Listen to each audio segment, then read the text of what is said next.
Hello everyone, welcome back to learn philosophy with Shreshtha Mukherjee. आज हमारा है यूनिट 5 का क्लास। यूनिट 5 में हम विवेकानंद का फ़िलोसफ़ी पढ़ रहे थे। ऑलरेडी हमने बहुत सारे टॉपिक देखा है विवेकानंद के फ़िलोसफ़ी में। आज एक बहुत ही इम्पॉर्टेंट टॉपिक है, that is doctrine of maya. तो अभी क्या हो रहा है ना, बिकॉज़ बहुत सारे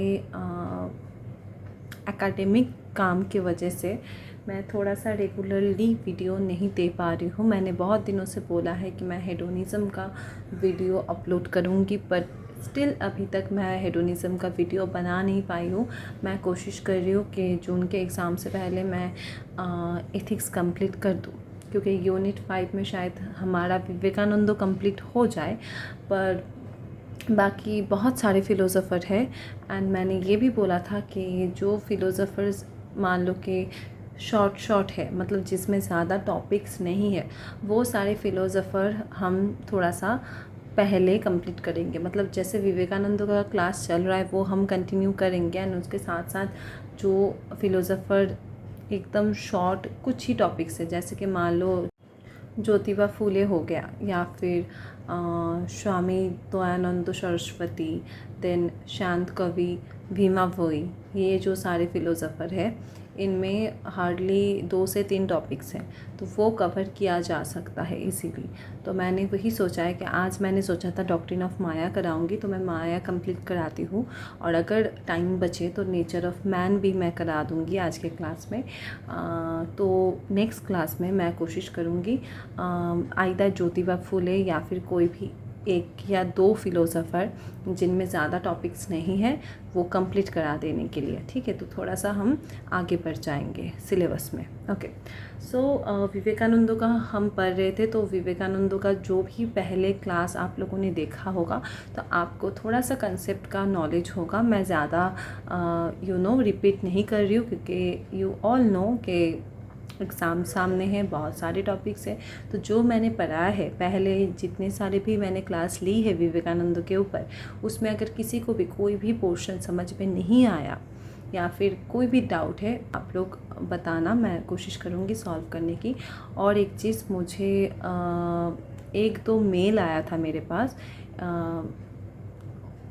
एक स्टूडेंट ने बोला था यूनिट 5 के कुछ नोट्स के लिए, एंड दूसरे एक स्टूडेंट ने बोला था यूनिट 6 के कुछ नोट्स के लिए, एंड कुछ और स्टूडेंट्स ने बोला था कि यूनिट 2 स्टार्ट करने के लिए। तो मेरे पास ऐसे बहुत सारे मेल्स भी आए हैं, ठीक है, ईमेल भी आए हैं।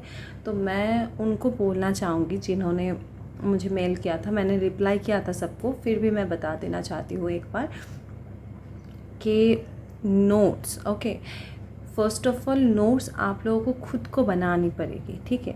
एंड आई अंडरस्टैंड कि आप लोग क्यों नोट मांग रहे हो। शायद आपको लग रहा होगा कि ये नोट्स, अगर नोट्स पढ़ेंगे तो जल्दी कंप्लीट हो जाएगा टॉपिक। मैं भी पहले ऐसा सोचती थी, ठीक है, तो मैं भी पहले ऐसा सोचती थी कि थोड़ा सा नोट पढ़ लूँ तो जल्दी जल्दी कंप्लीट हो जाएगा। पर जो टॉपिक्स मैं पढ़ा रही हूँ ना, मतलब जो मतलब फ़िलोज़ोफ़र बहुत डेप्थ में है, जैसे कि विवेकानंद हो गया, गांधी हो गया, टैगोर हो गया, तो ये सारे फ़िलोज़ोफ़र में क्वेश्चन भी डेप्थ से ही आता है। तो नोट्स पढ़ के आप कितना ही कवर कर पाओगे। नोट्स इसलिए मैं बोल रही हूँ कि आप एक टॉपिक पढ़ो, जितना मैं पढ़ा रही हूँ उसके अलावा भी आप खुद से एक टॉपिक पढ़ो, उसका आपको कौन सा लग रहा है कि ये इम्पॉर्टेंट लाइन्स है, उसका मार्क करते जाओ या फिर अलग एक कॉपी में लिखते जाओ, ठीक है। तो वो जो चीज़ है, वो चीज़ आप करोगे तो आपका खुद का ही नोट बन जाएगा। और अगर आप बोलोगे कि मेरा नोट देखो, मेरा नोट्स तो बहुत सारे हैं, ठीक है, तो वो PDF करके वो अपलोड करना पड़ेगा, that will also take a lot of time. तो अभी फ़िलहाल मैं इतना कर सकती हूँ कि सारे टॉपिक का तो नहीं पॉसिबल होगा, जो टॉपिक का मेरे पास नोट, मेरे खुद के बनाए हुए नोट्स अवेलेबल है, वो मैं अपलोड करूँगी। जैसे मैंने शायद 1-2 नोट्स इंडियन फ़िलोज़ोफ़ी का अपलोड किया हुआ है अपने टेलीग्राम चैनल पे, और भी मैंने प्री सॉक्रेटिक फ़िलोसोफ़र का कुछ नोट्स तैयार कर रखा था, वो भी मैं अपलोड कर दूँगी जल्दी, कंप्लीट हो जाए मेरा तो वो सब चीज़ें मैं अपलोड कर दूँगी। शॉर्ट नोट्स है, पर वो भी देखना आप, ज़्यादा शॉर्ट नहीं है, थोड़ा सा लॉन्ग हो ही जाता है। कितना ही शॉर्ट करोगे, 1-2 लाइन में तो आपका इतने सारे फ़िलोसोफ़र थोड़ी कंप्लीट होंगे। आप मानो कि डेकार्ट या फिर लाइबनिज़ या फिर स्पिनोजा, तो 1-2 लाइन में आपका कंप्लीट होगा पूरा फ़िलोसोफ़र? नहीं हो सकता। हम इतना पढ़ते हैं फिर भी 1-2 पॉइंट, 1-2 चीज़ें छूट जाती है। तो इसीलिए एनटीए के लिए अगर आप पढ़ रहे हो, यूजीसी नेट के एग्ज़ाम के लिए, तो आपको तो डिटेल्स में पढ़ना पड़ेगा। और एक बात, क्योंकि देखो मैं क्या कर रही हूँ, मैं 1-2 टॉपिक लेके ही पढ़ा रही हूँ, वीडियो दे रही हूँ, पर आप लोगों को तो पूरा सिलेबस कंप्लीट करना है, राइट? तो मेरा सजेशन ये है, जो लोग ऑलरेडी कंप्लीट कर चुके हैं वो सारे टॉपिक्स, जैसे कि मान लो जिनका कंप्लीट हो गया है विवेकानंदो, ठीक है, तो आप लोग एक काम करो, आप लोग दोबारा मेरा वीडियो एक बार देख के देखो कि आपको ये चीज़ क्या पता है। अगर पता है तो बहुत अच्छी बात है, अगर नहीं पता है तो आप देख लो, एक बार आपका रिवाइज हो जाएगा। और जो मैंने एक क्वेश्चन का डिस्कशन वीडियो बनाया था, उसका बनाने का मेन रीज़न ही यही था कि इतने सारे यूनिट्स मैं एक साथ कवर नहीं कर पा रही हूँ। तो आप लोगों ने देखा होगा कि पहले जो 10 क्वेश्चन मैंने सॉल्व की थी, उसका नेक्स्ट पार्ट भी मैं कल या परसों अपलोड करूँगी। हो गया है मेरा, ऑलरेडी ऑलमोस्ट कंप्लीट हो गया है। तो आप लोग देख पाएंगे कि वो जो 10 क्वेश्चन हम डिस्कस कर रहे हैं उसमें 1.5 घंटा हो गया, क्योंकि डिस्कस जब करने जाएंगे ना तो बहुत सारे टॉपिक्स मतलब अंदर से खुरिद के आएगा। एक ही क्वेश्चन है, उसके अंदर इतने सारे कंसेप्ट छुपा हुआ है, तो इसीलिए इतना टाइम लग रहा है। तो धीरे धीरे सारी चीज़ें मैं कोशिश करूँगी कंप्लीट करने की। शायद बहुत सारे स्टूडेंट ने बहुत सारी रिक्वेस्ट रखी है, and I am very much grateful for this kind of response. मैंने कभी एक्सपेक्ट भी नहीं किया था कि इतना अच्छा मुझे रिस्पॉन्स मिलेगा, पर स्टिल मुझे इतना अच्छा रिस्पॉन्स मिल रहा है। मुझे बहुत अच्छा लग रहा है कि मैं आप लोगों को कुछ समझा पा रही हूँ। एंड ऑल्सो बहुत लोगों ने बहुत सारी रिक्वेस्ट रखे हैं डिफरेंट यूनिट्स के, डिफरेंट टॉपिक्स के बारे में। शायद मैं सब कुछ कंप्लीट ना कर पाऊँ, आई एम रियली सॉरी। आप लोगों को मतलब ऐसा बिल्कुल भी आप मत सोचना कि मैम ने इनका रिक्वेस्ट सुना, मेरा नहीं सुना, किसी को लगेगा इसका नोट दिया, मेरा नहीं दिया, ऐसा बिल्कुल भी नहीं है। जितना मेरे से पॉसिबल हो पा रहा है मैं उतना कोशिश कर रही हूँ आपकी मदद करने की, क्योंकि अभी हम फोकस करके चल रहे हैं जून का एग्ज़ाम। तो उस हिसाब से जो चीज़ें मुझे लगता है बहुत इम्पॉर्टेंट है, मैं बस वही चीज़ें करा रही हूँ। और देखो कोई भी यूनिट ऐसा हो नहीं सकता कि कंप्लीट हो जाए। अगर दिसंबर का आप मान के चलो तो मैं कोशिश करूँगी दिसंबर तक पूरा सिलेबस कंप्लीट करा दूँ। आई होप कि दिसंबर तक हो जाएगा, पर फिर भी वो भी मैं श्योर नहीं बता सकती, क्योंकि बहुत सारे टॉपिक्स हैं और यहाँ पे अकेला बस मैं ही पढ़ा रही हूँ, राइट। हर जगह पे क्या होता है, यूनिवर्सिटीज़ वगैरह पे बहुत सारे प्रोफेसर्स होते, पर यहाँ पे मैं ही पढ़ा रही हूँ अकेले, ठीक है। मैं ही एडिटिंग कर रही हूँ, मैं ही पढ़ा रही हूँ, मैं ही चीज़ें नोट्स बना रही हूँ, नोट्स दे रही हूँ। तो जब एक पर्सन काम करेगा तो थोड़ा सा तो डिले होगा।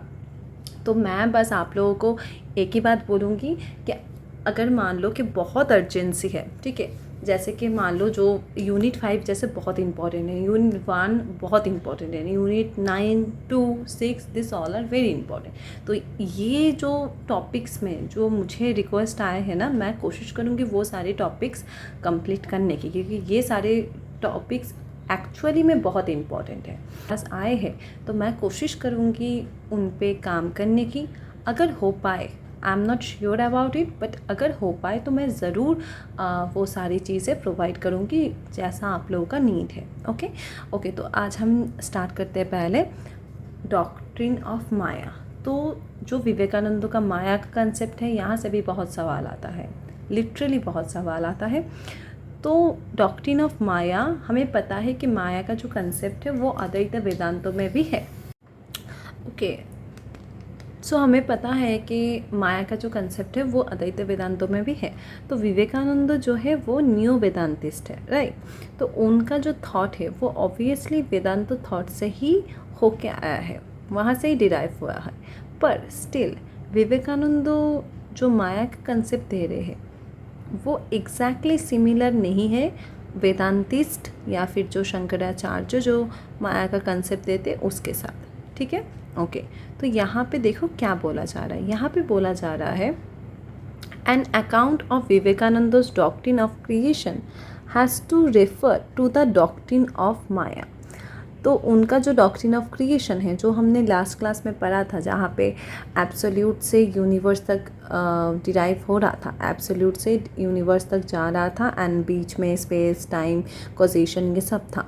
तो ये जो सारी चीज़ है डॉक्ट्रिन ऑफ क्रिएशन, वहाँ से ही डॉक्ट्रिन ऑफ माया डिराइव हो रहा है। So Vivekananda in a sense is a neo-Vedantist, and as such the Maya doctrine naturally makes its appearance in his philosophy. तो विवेकानंद इस सेंस से न्यू वेदांतिस्ट तो है एंड ऑल्सो उनका जो माया का डॉक्ट्रिन है वो वहाँ से ही आया है। वेदांतिस्ट जो उनका थॉट है या फिर अप्रोच है वहाँ से ही माया का डॉक्ट्रिन रिड्यूस होके आया है। So it is true that Vivekananda has borrowed this doctrine from Advaita Vedanta, but his conception of maya is not exactly similar to that of Shankara. तो ऑब्वियसली विवेकानंद ने ये जो थॉट है ये अद्वैत वेदांतों से ही बोरोड किया है, पर स्टिल उनका जो थ्योरी है माया का एंड अद्वैत वेदांतों में जो माया का थ्योरी दिया गया है वो सिमिलर नहीं है, ठीक है। विवेकानंद क्या बोलते हैं? Vivekananda believes that maya is a power of the creator. माया क्या है? माया एक पावर है क्रिएटर का। He also thinks that maya is the principle of change, a shakti that makes creation possible. तो वो क्या बोलते हैं कि माया एक पावर है क्रिएटर का एंड माया एक प्रिंसिपल है जिसके वजह से चेंज होता है। माया की वजह से ही माया जो है, ठीक है, माया मीन्स एरर या फिर इग्नोरेंस, ठीक है, वो जो माया है उसके वजह से ही ये क्रिएशन भी हो सका है। अगर माया नहीं होता तो ये क्रिएशन भी पॉसिबल नहीं होता, okay. But in Advaita Vedanta maya is the power that creates illusion. तो अद्वैत वेदांतों के हिसाब से क्या है? माया क्रिएट्स इल्यूशन। माया क्या पैदा करता है, क्या क्रिएट करता है? इल्यूशन, भ्रम, एररनेस, okay. But it is that divine Shakti which has the capacity of deluding man into believing that the world is real. But ये क्या है? माया। माया एक डिवाइन शक्ति है which has the capacity। माया एक डिवाइन शक्ति है जिसके पास ये कैपेसिटी है कि वो ये जो डिल्यूडिंग मैन है उनको ये बिलीव करने में इन्फ्लुएंस करे या फिर ऐसे उनको डिल्यूट करे या फिर ऐसे उनको डिल्यूशन में रखे कि उनको लगे कि ये जो वर्ल्ड है ये एक्चुअली रियल है, ठीक है। पर ये किसका कंसेप्ट है? ये कौन बोल रहा है? ये अद्वैत वेदांत के हिसाब से माया क्या है? माया एक पावर है जो इंसान को इल्यूशन में रखते हैं या फिर इंसान के अंदर इल्यूशन को पैदा करता है एंड ऐसे इंसान को डिल्यूशन में डाल देता है कि उनको लगता है कि ये वर्ल्ड एक्चुअल में रियल है, पर असलियत में ये वर्ल्ड जो है वो रियल नहीं है। ये अद्वैत वेदांत बोल रहे हैं माया के बारे में। अब देखो विवेकानंद ये जो थॉट्स है अद्वैत वेदांतों का, इसको बिल्कुल ही एक्सेप्ट नहीं करते हैं। Vivekananda does not accept this position. According to him maya does not necessarily mean being illusory और अनरियल। तो उनके हिसाब से माया ऐसा नहीं है कि माया मतलब ही कुछ अनरियल या फिर कुछ इल्यूसरी या फिर कुछ भ्रम टाइप ऑफ कुछ चीज़, ठीक है, ऐसा नहीं है। In Vivekananda's philosophy, Maya is conceived just as a fact about the nature of world. It seeks to express the essential characters of the world as it exists. तो माया क्या है? विवेकानंद की फिलोसफी में maya is conceive just as a fact. एक fact की तरीके से माया को यहाँ पे कंसीव किया गया है about the nature of the world, nature of the world के बारे में। एंड ये क्या सीख करता है? ये एक्चुअली जो हमारा वर्ल्ड जैसे एग्जिस्ट करता है उसका जो एसेंशियल कैरेक्टर है उसको एक्सप्रेस करता है, okay. So Vivekananda explains the nature of this fact in a very clear manner when he says maya is not a theory for the explanation of the world. It is simply a statement of facts as they exist that the very basic of our being is contradiction, that everywhere we have to move through this tremendous contradiction, that wherever there is good, there must also be evil, and wherever there is evil, there must be some good. Wherever there is life, death must follow as its shadows, and everyone who smiles will have to weep, and vice versa. तो देखो यहाँ पे विवेकानंद क्या बोल रहे हैं, ये जो कोट है, ये वाला पोर्शन कि जब भी कोई चीज़ होता है उसका कॉन्ट्रडिक्शन भी उसके साथ होता है, ये वाला पोर्शन आया था 2019 के क्वेश्चन में, ठीक है। अच्छा देखो विवेकानंद क्या बोल रहे हैं। विवेकानंद जो हमारा नेचर है ना वर्ल्ड का, तो उसके बारे में क्या बोल रहे, देखो बोल रहे कि हमारा जो वर्ल्ड है ना, इस पे एक अजीब तरीके का एक कॉन्ट्रडिक्शन है कि जब भी कहीं पे अच्छाई होता है तो वहाँ पे बुराई भी होता है, जब भी कहीं पे दुख होता है तो वहाँ पे सुख भी होता है, जब भी कहीं पे खुशियाँ होती है तो वहाँ पे ऑब्वियसली सैडनेस भी होगी, जब भी कहीं पे स्ट्रगल होता है तो वहाँ पे सक्सेस भी होगा, ठीक है, ऐसा वाला चीज़ है। तो ऐसा कभी नहीं हो सकता है कि the world is full of good people और the world is full of evil people और ईविल पर्सन्स, ऐसा नहीं हो सकता। हमारे वर्ल्ड में अच्छे लोग भी हैं, बुरे लोग भी हैं, शैतान लोग भी हैं, ठीक है, अच्छे काम करने वाले भी लोग हैं, बुरे काम करने वाले भी लोग हैं, न्यूट्रल लोग भी हैं। तो हर एक चीज़ बैलेंसिंग में है, कुछ भी चीज़ ज़्यादा नहीं है, ठीक है। तो देखो यहाँ पे वही बोला जा रहा है कि यहाँ पे एक स्टेटमेंट से पूरा समझ में आ रहा है कि हमारा जो बेसिक चीज़ है वो एक्चुअली कॉन्ट्रडिक्शन में है, कि हम जब भी जहाँ पे भी जाते हैं वहाँ पे एक्चुअली कॉन्ट्रडिक्शन ही है। जहाँ पे देखो अच्छाई है वहाँ पे बुराई भी है, एंड जहाँ पे बुराई है वहाँ पे अच्छाई भी है। देखो जहाँ पे ज़िंदगी है वहाँ पे मौत भी होगा, ठीक है। आप अगर इस दुनिया में आए हो, ठीक है, as a person, as any being, आप अगर इस दुनिया में आए हो किसी भी बीइंग बन के, एक सत्या बन के, आपके अंदर प्राण है, आप अभी तक ज़िंदा हो, तो whether you are a human being और any animal being, whatever, if you are an animate being, then आप अगर जन्मे हो तो आप मरोगे भी, फॉर ऑब्वियस। ऐसा नहीं हो सकता है कि आप इमॉर्टल हो जाओगे, ऐसा पॉसिबल नहीं है। तो जब भी ज़िंदगी होगी तो ज़िंदगी को फॉलो करते हुए उसके शैडो की तरह आएगा कौन, मौत। देखो, and everyone who smiles will have to weep, जो भी मुस्कुरा रहा है उसके ज़िंदगी में भी दुख आएगा, right, and vice versa, and ऐसे ही चलते जाता है। तो ये चीज़ बताया जा रहा है। सो माया क्या है विवेकानंद के हिसाब से, फिर माया क्या है, बोला जा रहा है माया भी एक ऐसे ही कॉन्ट्रडिक्शन है। देखो क्या बोलेंगे यहाँ पे, दैट माया दस is a convenient name for the fact of contradiction that the universe so clearly exhibits. तो यहाँ पे बोला जा रहा है कि माया भी एक ऐसा ही कॉन्ट्रडिक्शन है, ओके, ऐसा ही एक कन्वीनियंट कॉन्ट्रडिक्शन का नेम है या फिर एक फैक्ट है जिसको हम कॉन्ट्रडिक्शन के नाम से पहचान रहे हैं, एंड जिसके हिसाब से ये जो हमारा यूनिवर्स है ये पूरा ही क्लियरली एग्जिबिट्स होता है माया से। So our whole life is a contradiction. तो हमारा पूरा जो लाइफ है वो एक्चुअली में एक कॉन्ट्रडिक्शन ही है, a mixture of being and non being. यहाँ पे बीइंग एंड नॉन बीइंग का एक मिक्सचर है। At times it appears that one can know everything, and at once he comes across a block or hindrance which he finds himself unable to cross। देखो ये चीज़ तो सच्चाई है, कभी कभार ऐसा होता है लाइफ में, सबके लाइफ में ऐसा होगा कि एक ऐसी पॉइंट या फिर एक ऐसी सिचुएशन में आके आप फंस गए जहाँ से आपको कैसे आगे जाना है आपको समझ में ही नहीं आ रहा है।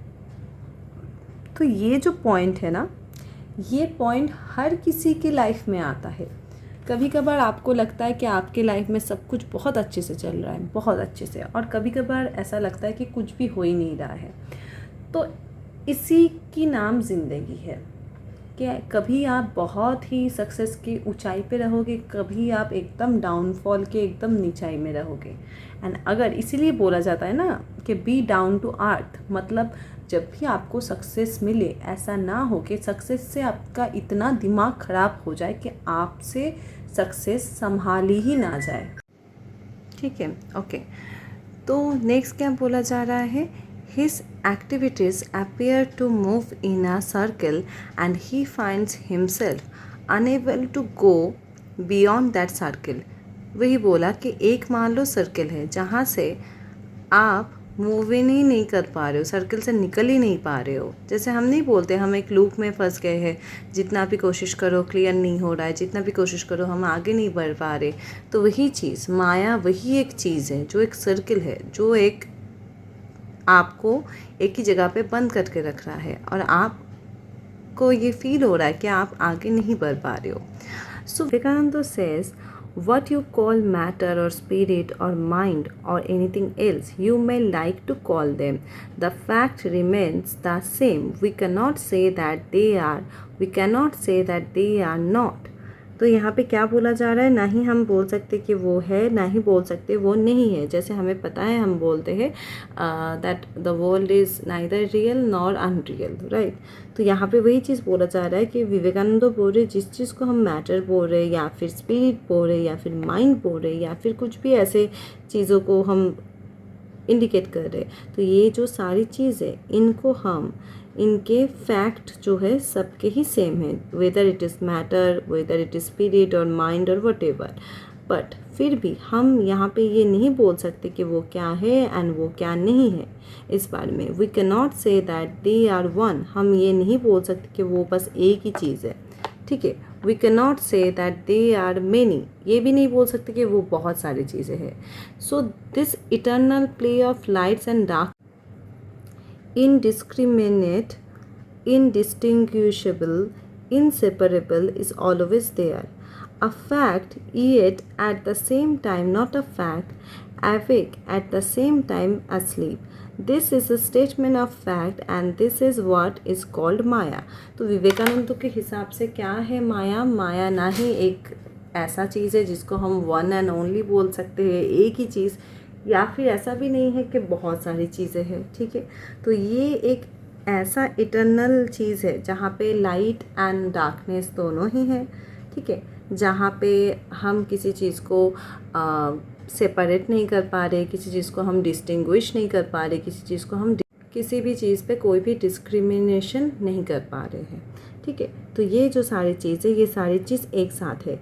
तो फिर जो हमारा माया है वो क्या होगा? वो इनसेपरेबल होगा, किसी से उसको सेपरेट नहीं कर सकते। ठीक है, तो माया जो होगा वो इनसेपरेबल होगा, इनडिस्टिंग्विशेबल होगा, इनडिस्क्रिमिनेट होगा। ठीक है, एंड ये जो चीज़ है ये सेम टाइम पे ये कोई फैक्ट नहीं है, ये एक ऐसा चीज़ है जो सो रहा था बहुत टाइम से एंड अचानक से जागा, एंड यही स्टेटमेंट ऑफ फैक्ट है एंड इसी को विवेकानंद के हिसाब से माया बोला जाता है। ओके, तो ये विवेकानंद का थॉट है अबाउट द कंसेप्ट ऑफ माया।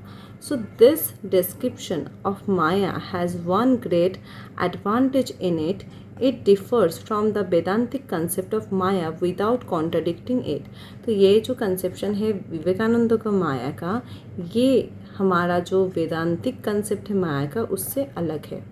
ठीक है, तो यहाँ पे कोई भी कॉन्ट्रडिक्शन नहीं हो रहा है, क्योंकि ये देख के या फिर हमको पढ़ के ही समझ में आ रहा है कि ये अलग है, सेम नहीं है। जो माया का कंसेप्ट अद्वैत वेदांतों में शंकराचार्य ने दिया था वो और ये वाला विवेकानंद वाला सेम नहीं है, इनडिस्क्रिमिनेट होगा। ठीक है, एंड ये जो चीज़ है ये सेम टाइम पे ये कोई फैक्ट नहीं है, ये एक ऐसा चीज़ है जो सो रहा था बहुत टाइम से एंड अचानक से जागा, एंड यही स्टेटमेंट ऑफ फैक्ट है एंड इसी को विवेकानंद के हिसाब से माया बोला जाता है। ओके, तो ये विवेकानंद का थॉट है about the concept of maya.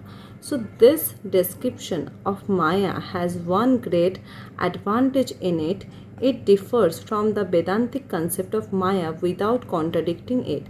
तो ये जो कंसेप्शन है विवेकानंद का माया का, ये हमारा जो वेदांतिक कंसेप्ट है माया का उससे अलग है। ठीक है। तो यहाँ पे कोई भी कॉन्ट्रडिक्शन नहीं हो रहा है, क्योंकि ये देख के या फिर हमको पढ़ के ही समझ में आ रहा है कि ये अलग है, सेम नहीं है। जो माया का कंसेप्ट अद्वैत वेदांतों में शंकराचार्य ने दिया था वो और ये वाला विवेकानंद वाला सेम नहीं है। ओके, तो यहाँ पे क्या बोला जा रहा है नेक्स्ट बोला जा रहा है that the Vedanta says that maya is the power of God through which the world illusion is created.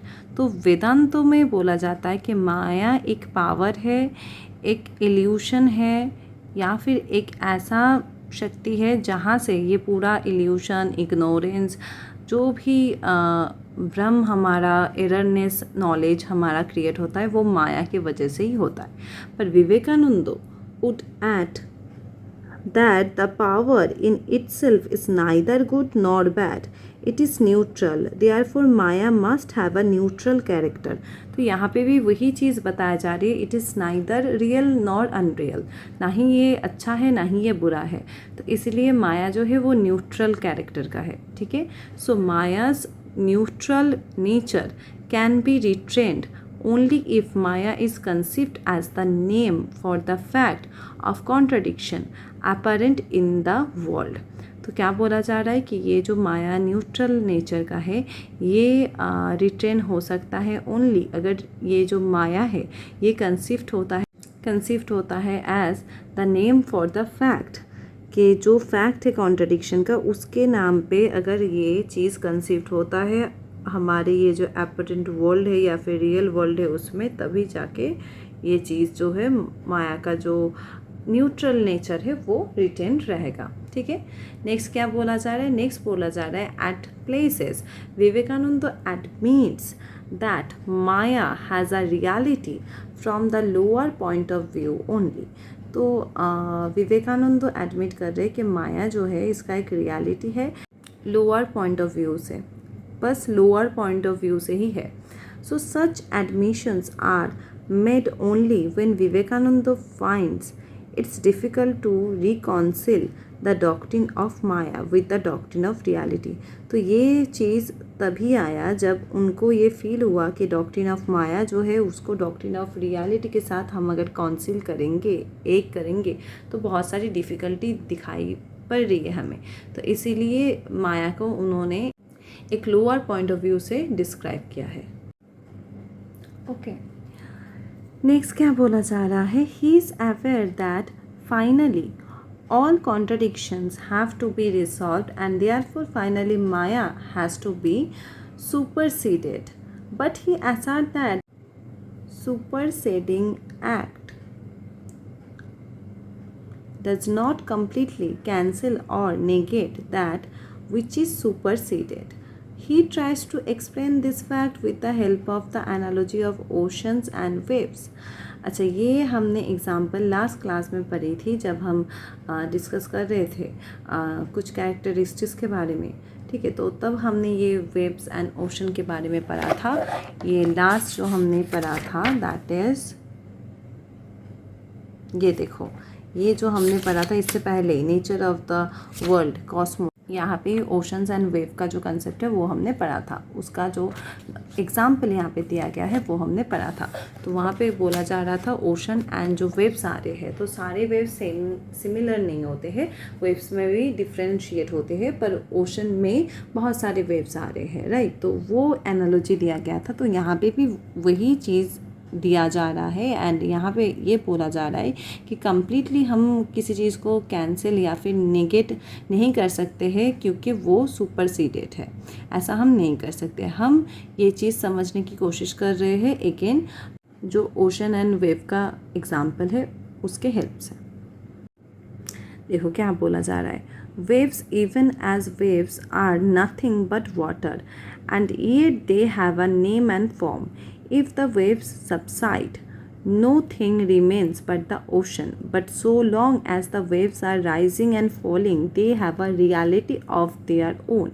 And even when the waves subside, it is not the waves that have become the ocean, because the oceans is never separate from the waves। देखो जो समुंदर है वो लहराई से बिछड़ता तो नहीं है, उनके अंदर ही लहराइयाँ आती है।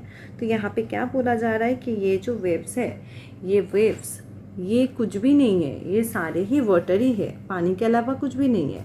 पर स्टिल इनका भी अलग अलग नेम है, अलग अलग फॉर्म है। कोई वेव बहुत बड़ा आता है, जैसे मैंने बोला, कोई लहर बहुत ज़्यादा बड़ा गहरा होता है, कोई लहर छोटा सा होता है। तो but so long as the waves are rising and falling they have a reality of their own. तो जब तक ये वेव्स खुद में ही राइजिंग हो रहे, खुद में ही उठ रहे, खुद में ही गिर रहे, तब तक इनका खुद का रियलिटी है, ठीक है। एंड तब तक इनका जो वेव है ये भी एग्जिस्ट कर रहा है। पर अगर वो वेव नहीं होता है, ठीक है, अगर वेव नहीं है, देन वो क्या हो जाएगा, वो समुंदर बन जाएगा। जब तक वेव्स के अंदर खुद के रियलिटीज़ है, जब तक वेव्स खुद से छोटा हो बड़ा हो वेव क्रिएट हो रहा है, तब तक ही उसका खुद का एग्जिस्टेंस है। जब ही उसका वेव क्रिएट नहीं हो रहा है या फिर वो कुछ क्रिएट नहीं कर रहा है, whether it is a small wave और it is a long wave, तो क्या हो रहा है, फिर वो अल्टीमेट क्या बन जा रहा है, ओशन बन जा रहा है। फिर जो वेव है, खुद में जो लहर है, उसका कोई एग्जिस्टेंस नहीं है। जब तक वो उठ रहा है, गिर रहा है, तब तक ही उसका एग्जिस्टेंस है।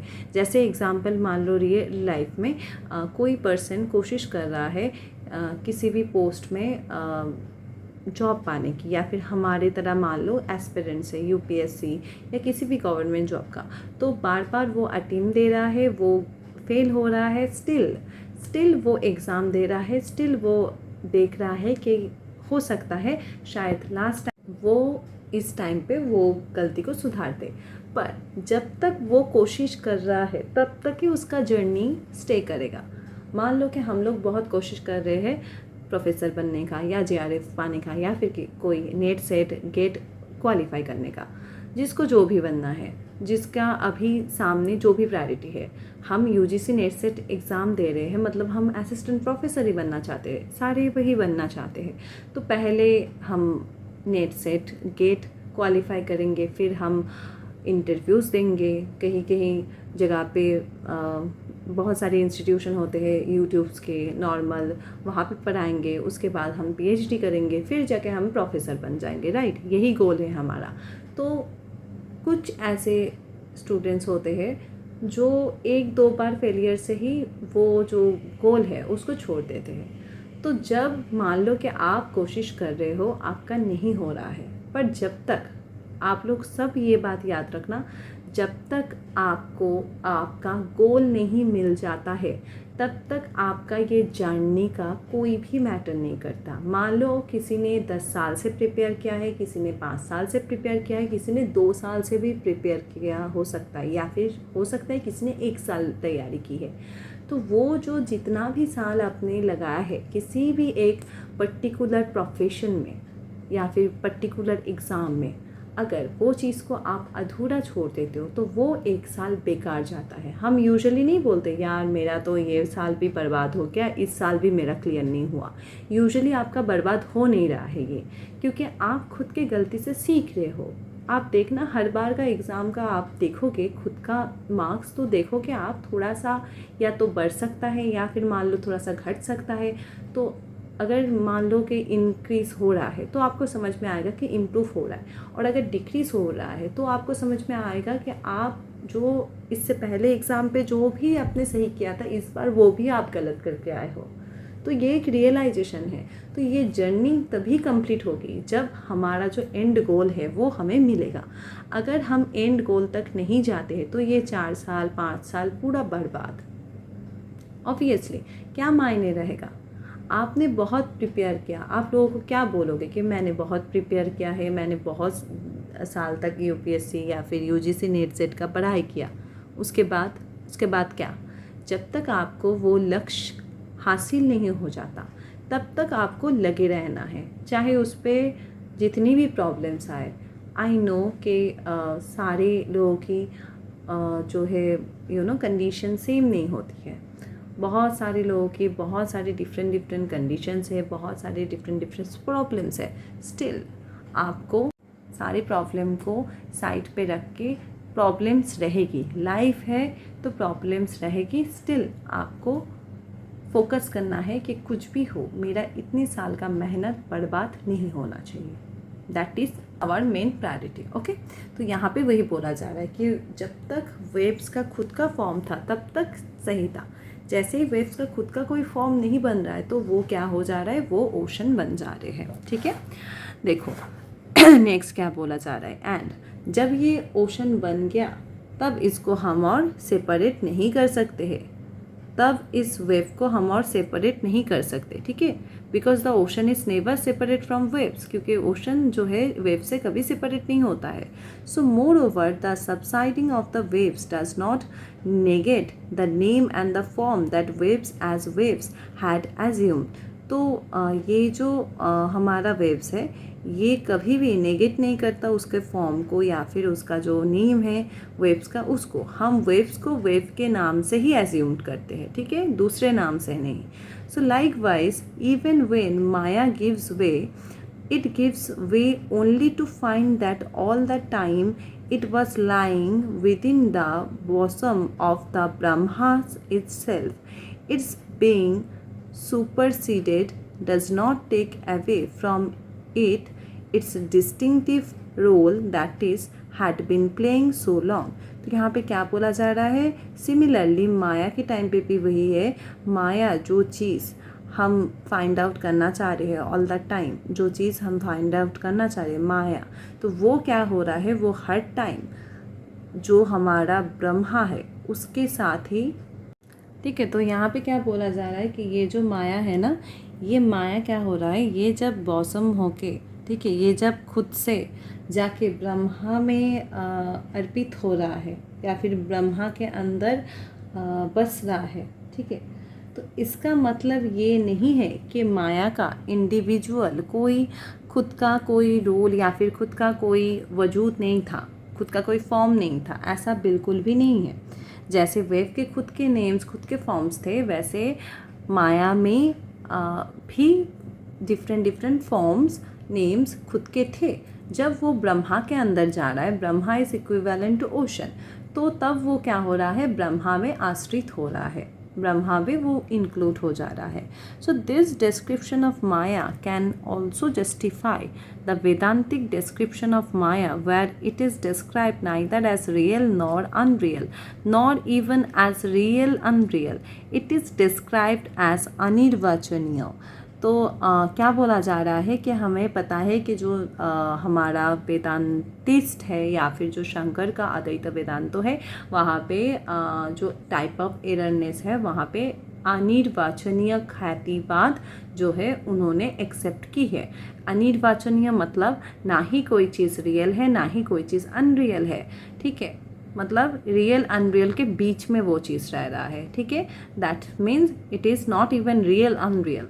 ठीक है, तो इसी चीज़ को बोला जाता है अनिर्वचनीय, मतलब जिस चीज़ को हम डिसाइड ही नहीं कर पा रहे कि ये असलियत में क्या है, ये रियल है, अनरियल है या न्यूट्रल है या क्या है, तो दैट इज़ अनिर्वचनीय। So Vivekananda also gives a similar description of maya when he says that maya can neither be defined as existence और एज नॉन एग्जिस्टेंस।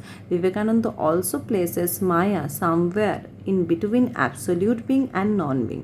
तो जो absolute being and non being है उसके बीच में विवेकानंद ने माया को प्लेस किया है, एंड उन्होंने बोला है कि ये जो माया है वो भी वैसा ही है, नाइदर डिफाइंड एज बीइंग और non being, neither real nor unreal. तो ये माया जो है absolute being and non being के बीच में कहीं एग्जिस्ट करता है। ठीक है, तो ये रहा विवेकानंद का माया का concept. This is very important, यहाँ से बहुत सवाल आते हैं। नेक्स्ट डे में मैं कुछ सवाल सॉल्व कराऊंगी जो ऑलरेडी आ चुका है। प्रीवियस ईयर का जो मैं कर रही थी क्लास वो तो मैं कंप्लीट करूँगी दिसंबर 2025 का, पर उसके अलावा मैं बस विवेकानंद का कुछ सवाल लेके आऊँगी, हम सॉल्व करेंगे तो हमें थोड़ा सा आइडिया आएगा कि कैसा क्या आ रहा है सवाल। ठीक है, तो thank you very much. Next class में हम नेक्स्ट टॉपिक्स डिस्कस करेंगे विवेकानंद के एंड अदर्स फिलोसोफर के भी। ठीक है, थैंक यू वेरी मच।